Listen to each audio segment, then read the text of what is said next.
नमस्कार मित्रों, स्वागत है आपका हमारे YouTube channel Shastri smart tricks पर। तो मित्रों, आज हम ट्रेनिंग मैथोलॉजी यानी प्रिंसिपल ऑफ टीचिंग का जो कि 2 से 3 अगस्त के बीच में ऑनलाइन एग्जाम हुए थे, इनमें किस तरह से प्रश्न पूछे गए थे, उनमें से 10 से 15 क्वेश्चन हमको हमारे एक भाई ने ही एग्जाम दिया था 3rd शिफ्ट में, और अन्य लोगों से भी हमने कॉल करके पूछा कि किस तरह से पेपर आया था और कौन कौन से प्रश्न पूछे गए। तो उनसे हमने कुछ प्रश्न कंफर्म किए और उनको हमने नोट कर लिया। फिर हमने सोचा कि इनका भी वीडियो बना देंगे। तो उन्हीं में से कुछ प्रश्न लिए गए हैं जो कि बिल्कुल स्मृति पर आधारित हैं। इसमें आप ये नहीं कह सकते सर ये प्रश्न आया नहीं था, ऐसा भी हो सकता न भी आया हो, और ऑप्शन जरूरी नहीं कि वही मिल जाए आपको। तो इसमें हमने कुछ प्रश्न लिए हैं और उन्हीं प्रश्नों के कुछ ऑप्शंस बनाए हैं। तो चलिए देखते हैं कि किस प्रकार के और कौन से प्रश्न पूछे गए थे और उनका कौन सा आंसर होगा। तो चलिए शुरुआत करते हैं क्वेश्चंस की। तो क्वेश्चन नंबर पहला ही दिया गया है आपको कि how many gigabytes are there in a terabytes, यानी कि 1 जीबी में कितना टीबी, यानी 1 टीबी में कितना जीबी होता है। तो आपका कंफर्म सी बात है 1024 जीबी होता है। आपको ज्ञात होगा कि 1 एमबी में 1024 केबी होता है, और 1024 एमबी बराबर 1024 आपका जब एमबी बनता है 102524, 1024 एमबी बराबर आपका 1 जीबी होता है, और 1024 जब जीबी बनता है तो मिलता है तो आपका 1 टीबी बनता है। ठीक है, नेक्स्ट क्वेश्चन दिया गया है which of the following is 3 dimensional aid, निम्न में से कौन सा त्रिविमीय सहायक सामग्री है। पहला दिया गया चार्ट, तो चार्ट आपका नहीं हो सकता है। ऑप्शन बी दिया गया है मॉडल, मॉडल भी नहीं हो सकता आपका। सी दिया है बुलेटिन बोर्ड, तो आपका यही आंसर होगा option number C, bulletin board. Next question दिया है आपको which one of the following is not a browser, निम्न में से कौन सा एक ब्राउजर नहीं है। सफारी, सफारी एक आपका वास्तविक ब्राउजर है। ऑप्शन नंबर बी दिया गूगल, ऑप्शन सी दिया ये भी आपका ब्राउजर है। डी भी आपका फायरफॉक्स दिया गया है जो वो भी आपका एक ब्राउजर है। तो आपका करेक्ट आंसर होगा option number B, Google. Google एक ब्राउजर ना होके जबकि गूगल एक सर्च इंजन है। नेक्स्ट क्वेश्चन दिया गया है आपको which of the following is not related to housekeeping, निम्न में से क्या गृह व्यवस्था से संबंधित नहीं है। क्लीनिंग तो आपकी संबंधित है, फर्स्ट एड भी संबंधित है, स्टोरेज मटेरियल भी संबंधित है। तो आपका सी ऑप्शन होगा जो कि WIM रिटन इंस्ट्रक्शनल मटेरियल, ये आपका नहीं संबंधित है। क्वेश्चन नंबर 5 दिया है classroom management is closely linked to, यानी कि कक्षा प्रबंध निम्न में से किससे निकटता से जुड़ा हुआ है। रेस्पेक्ट, यस इससे जुड़ा है, भी प्रेरणा से भी जुड़ा है, डिसिप्लिन से भी जुड़ा, ऑल ऑफ दी। तो आपका correct answer will be option number C, यानी डिसिप्लिन से ज्यादा क्लोजली है आपका, most closely linked to the discipline. But कुछ लोग कह रहे हैं इसका आंसर डी होगा, डी ना हो कि सी होना चाहिए, बिकॉज क्लोजली पूछ रहे हैं, ये नहीं पूछ रहे हैं इनमें से किन से जुड़ा है, तो सभी ना हो कि आपका ऑप्शन नंबर सी होगा। क्वेश्चन नंबर 6 दिया है विच one of the following is a objective type question, निम्न में से कौन सा वस्तुनिष्ठ प्रकार का एक उदाहरण है। Fill in the blanks type, explanation type, essay type, none of these. तो correct answer will be option number A, fill in the blanks type, आपका वस्तुनिष्ठ यानी कि ऑब्जेक्टिव टाइप का, जबकि एक्सप्लेनेशन और ऐसे टाइप आपका ये डिस्क्रिप्टिव टाइप का है। तो बढ़ते हैं अगले क्वेश्चन की तरफ। तो दोस्तों बता देना चाहता हूं, अगर आपने अभी तक हमारे YouTube चैनल को सब्सक्राइब नहीं किया है तो सब्सक्राइब कर लीजिए ताकि ट्रेनिंग मैथोलॉजी तथा अन्य सब्जेक्ट से रिलेटेड जानकारी आपको अपडेट मिल सके। तो चलिए नेक्स्ट क्वेश्चन दिया है आपको the trainee suitably so that they can develop interest in the topic, प्रशिक्षण को उचित रूप से करें जिससे कि वे विषय में रुचि रख सकें, यानी विकसित कर सकें। गाइड करें, एंगेज करें, या मोटिवेट करें, या ट्रैक करें। तो करेक्ट आंसर होगा आपका option number C, motivate the trainee suitably to so that they develop interest in the topic, यानी प्रेरित करें विद्यार्थी को ताकि विषय के रूप में वो अपनी रुचि विकसित कर सकें। क्वेश्चन नंबर 8 दिया है which of the following seat is prepared by instructor, instructor के द्वारा कौन सी सीट बनाई जाती है। तो पहली सीट दी असाइनमेंट सीट यानी नियत कार्य सीट। असाइनमेंट सीट भी ट्रेनी के द्वारा ही बनाई जाती है, जिसमें कि ट्रेनी के नहीं इंस्ट्रक्टर के द्वारा बनाई जाती है। सॉरी, असाइनमेंट सीट इंस्ट्रक्टर के द्वारा बनाई जाती है। इंस्ट्रक्टर बना के देते हैं कि ये असाइन आपको करके लाना है, तो ये सीट इंस्ट्रक्टर ही बना के देते हैं। ऑप्शन भी दिया है ऑपरेशन सीट, ऑपरेशन सीट, और दूसरा दिया इंफॉर्मेशन सीट। इंफॉर्मेशन सीट भी इंस्ट्रक्टर के द्वारा ही बनाई जाती है। ऑपरेशन सीट की बात करें तो ऑपरेशन सीट इंस्ट्रक्टर भी बना सकते हैं और ट्रेनी भी बना सकते हैं, क्योंकि आपका जो भी जॉब है उसका ऑपरेशन लिखना है किस तरह से हुआ, तो इसमें दोनों ही बना सकते हैं। क्वेश्चन नंबर 9 दिया, which one of the following is another name of practical test. एक व्यक्ति है हैदराबाद के, उन्होंने हमें ये प्रश्न दिया था कि सर हमें इस प्रकार से प्रश्न पूछा गया था कि निम्न में से कौन सा प्रायोगिक परीक्षा का दूसरा नाम नहीं है। तो उन्होंने बताया था सर हम परफॉर्मेंस टेस्ट लगा के आए हैं ये। तो मैंने कहा हाँ यही होगा आपका, ये वाले तो ऑप्शन हमने बना दिए हैं। और सब्जेक्टिव टेस्ट नहीं हो सकता है, कंप्लीशन टेस्ट भी नहीं हो सकता है, इंटरव्यू नहीं हो सकता है, तो परफॉर्मेंस टेस्ट को आपका प्रैक्टिकल टेस्ट भी कहा जा सकता है। Which of the following statement true about principle of teaching, यानी कि शिक्षण के संबंध में कौन सा सिद्धांत के बारे में विचार करें, कौन सा सही है।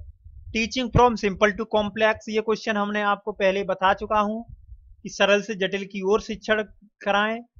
Teaching from unknown to known, यानी ज्ञात से अज्ञात की तरफ कराएं।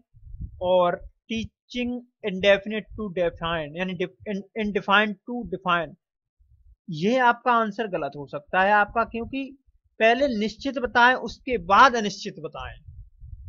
ठीक है, तो आपका ये आंसर है जो है आपका, ये आपका आंसर है वो गलत होगा। नेक्स्ट क्वेश्चन दिया गया है कि BF Skinner theory of the learning through the conscious of the behaviour is called. तो बीएफ स्किनर की सीखने का सिद्धांत को क्या कहा जाता है। तो उन्होंने हमें ये तो वो ऑप्शन पता नहीं लिख लाए थे क्या हुआ था, ये उन्होंने पूरे एकदम सेम बता दीजिए, तो हम भी नहीं समझ पाए इसमें क्या ऑप्शन होगा, कहीं बुक में भी नहीं मिला। तो आपको अगर पता हो तो इसका आंसर प्लीज डिस्क्रिप्शन बॉक्स में कमेंट करके बताइएगा। नेक्स्ट क्वेश्चन दिया है, निम्न में से कौन सी तकनीक सहायक सामग्री की वास्तविक स्थिति से प्रभाव देती है। तो आपका सिमुलेटर जो है आपका वास्तविक स्थिति से प्रभाव देता है। नेक्स्ट क्वेश्चन दिया गया है आपको कि the sheet which show the result of the test is called, यानी कि एक परीक्षण के परिणाम को दिखाने वाली सीट को क्या कहा जाता है। जॉब सीट, अंक seat, grade seat, all of these. एक परीक्षण के परिणाम को दिखाने वाली सीट को क्या कहेंगे, मार्क सीट तो कहेंगे नहीं, कंफर्म है। ग्रेड सीट भी नहीं करेंगे, तो जॉब सीट कहेंगे आप। नेक्स्ट क्वेश्चन दिया गया है, which is the biggest advantage of chalk board. Chalk board है उसकी आपको सबसे बड़ी हानि बतानी है कि क्या है। केवल स्थायी डाटा का प्रदर्शित करता है, यानी represent only temporary data, easily available आसानी से उपलब्ध है, कॉस्ट एफिशिएंसी प्रभावी लागत है, ऑल ऑफ दी। तो करेक्ट आंसर विल बी आपका ऑप्शन नंबर ए, ओनली रिप्रेजेंट टेम्पररी डाटा, ये केवल टेम्पररी डाटा का वो रिप्रेजेंट करता है। क्वेश्चन नंबर नेक्स्ट दिया है कि what is the last step of teaching. Teaching का लास्ट स्टेप क्या है। प्रेजेंटेशन तो हो नहीं सकता है। टेस्टिंग, आस्क क्वेश्चन और समराइजिंग, समरी करना भी लास्ट स्टेप होगा। क्वेश्चन करने के बाद भी आपको बाद में सब कुछ बता देने के बाद आपको समरी करना होगा। लेसन प्लान टीचिंग की एक विधि है, दूसरी विधि का चयन करें। Objective plan, demonstration plan. Demonstration plan भी एक टीचिंग की विधि है। आपके दो होते हैं, एक लेसन प्लान होता है और एक डेमोस्ट्रेशन प्लान होता है। तो आपका 16वें का आंसर होगा option number B. Generally machine के स्टार्ट बटन कौन से कलर का होता है। तो ये आपका जनरली स्टार्ट बटन आपका ग्रीन कलर का होता है। नेक्स्ट क्वेश्चन दिया गया है आपको कि आपको बताना स्टेप ऑफ टीचिंग का सही क्रम क्या है, यानी स्टेप ऑफ क्वेश्चनिंग का सही क्रम क्या दिया गया है आपको बताना है। Ask, call, pause, response, listen और रिपीट। इस तरह से हम आपको, ये साइकोलॉजी का प्रश्न है, शायद साइकोलॉजी का नहीं, ये तीसरे चैप्टर का प्रश्न है, इसलिए हम आपको चैप्टर में बता चुके हैं, एमसीक्यू टाइप में बता रहे थे। इस टाइप का भी कोई एक प्रश्न पूछा गया था। तो आपका करेक्ट आंसर होगा ऑप्शन नंबर सी। देख लेते हैं क्या है। सबसे पहले आएगा आस्क, सबसे पहले आप किसी भी प्रश्न को पूछिए। फिर उसके बाद आप करेंगे, रुकेंगे थोड़ी देर, पॉज होंगे। पॉज होने के बाद आप किसी व्यक्ति को, प्रॉपर व्यक्ति को बुलाएंगे। बुला लेने के बाद आप उसकी बात को सुनेंगे, लिसन। सुनने के बाद आप अपना रेस्पॉन्स देंगे और रेस्पॉन्स के बाद आप रिपीट करेंगे अगर ठीक है, और क्या किस तरह से प्रश्न था ये आप रिपीट करेंगे। तो आपका correct answer will be option number C. Next question आपका दिया गया है, आपको बताना है कि मूलभूत कौशल शिक्षण हेतु किसका प्रयोग किया जाता है। एक्सरसाइज बुक का किया जाता है, या आपका दिया है असाइनमेंट शीट का किया जाता है, ये भी नहीं दिया, आप नहीं किया जाता, ऑपरेशन शीट का या इंफॉर्मेशन शीट। आपका जो कौशल के लिए जो शीट यूज की जाएगी वो आपकी ऑपरेशन शीट प्रयोग की जाएगी। ठीक है, नेक्स्ट क्वेश्चन दिया, नेतृत्व के लिए आवश्यक कौशल तत्व क्या है, यानी कि which are the skill required for leadership. Human skill यानी मानवीय कौशल, टीचिंग स्किल यानी तकनीकी कौशल, कंसेप्चुअल स्किल यानी कि संकल्पनात्मक कौशल, डी दिया है ऑल। तो आपका जो कि मानवीय यानी ह्यूमन कौशल है वो आपका लीडरशिप के लिए बहुत ही आवश्यक तत्व। नेक्स्ट क्वेश्चन दिया गया है आपको कि बताना है कि the material prepared by the instructor for his personal use is called as. जिस सामग्री को अनुदेशक अपने व्यक्तिगत उपयोग के लिए बनाता है, that is called teaching material, learning material, both learning and teaching, none. तो आपका correct answer will be option number A, यानी कि टीचिंग मटेरियल कहलाएगा। जो अनुदेशक अपने लिए सामग्री बनाता है that is called the teaching material. Next question दिया गया है कि according to 4 step method which of the following is not component of test. निम्न में से कौन सा टेस्ट की परीक्षण विधि नहीं है। ओरल टेस्ट दिया है, परफॉर्मेंस टेस्ट और डेवलपिंग डिस्कशन, व्यक्तिगत अनुभव। तो यही आपका आंसर होगा, शायद व्यक्तिगत अनुभव ये आपका आंसर होगा जो कि ये परीक्षण के अंतर्गत नहीं आता है। आगे हमें आपको बता देते हैं कि आपको स्मृति के भी नियम पूछे गए थे। स्मृति के नियम जैसे प्राथमिकता का नियम, अन्य भी आप स्मृति के नियम पढ़ लीजिएगा।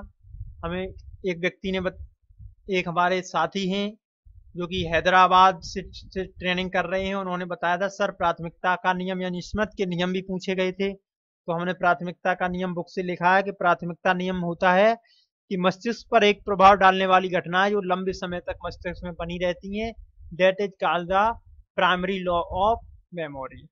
तो दोस्तों अगर वीडियो आपको पसंद आया हो तो लाइक कीजिए और कमेंट करके बताइएगा, हमें आपके अपडेट की प्रतीक्षा रहेगी। अगर वीडियो आपको पसंद आया हो तो जरूर कमेंट करिएगा ताकि आपको हम आगे भी टेस्ट सीरीज और ट्रेनिंग मेथोडोलॉजी संबंधित अन्य वीडियो भी दे सकें।